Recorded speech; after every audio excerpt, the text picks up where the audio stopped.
Σπούδασα κοινωνικό λειτουργό και πλέον δραστηριοποιούμαι στον κλάδο τη διαφήμιση. Και αυτά είναι τα 4 βιβλία που έχω διαβάσει και με βοήθησαν να φέρω αναγνωρισιμότητα και χρήματα στου πελάτε που με έχουν εμπιστευτεί εδώ και ένα χρόνο. Πρώτο βιβλίο.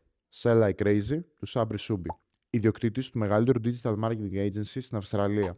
Το βιβλίο αυτό μιλάει για sales funnels, την προσέγγιση του καταναλωτή και το πώ στείνει μια διαφημιστική καμπάνια από το μηδέν.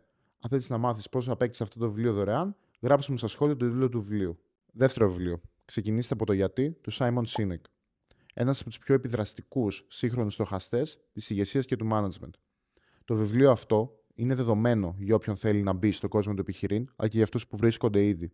Όπω και στον πραγματικό κόσμο, έτσι και στο επιχειρήν, πρέπει να ξέρουμε γιατί κάνουμε κάτι και όχι απλά να το κάνουμε. Τρίτο βιβλίο. This is Marketing του Seth Godin.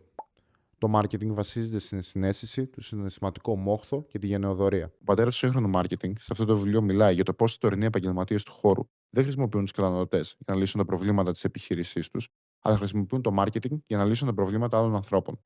Τέταρτο και τελευταίο βιβλίο. Το σημείο γκαμπή του Malcolm Gladwell, κορυφαίου δημοσιογράφου του περιοδικού New Yorker. Το πώ μια ιδέα, μια τάση και μια κοινωνική συμπεριφορά άγνωστη μέχρι τότε σε όλου, περνάει το κατόφλι, αλλάζει κατεύθυνση και γίνεται κάτι πολύ γνωστό σε όλου.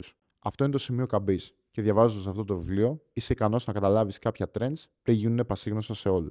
Και αυτά είναι μόνο μερικά από τα βιβλία που έχω διαβάσει και με έχουν βοηθήσει να διαχειριστώ κάποιε καταστάσει. Θα ακολουθήσει και part 2.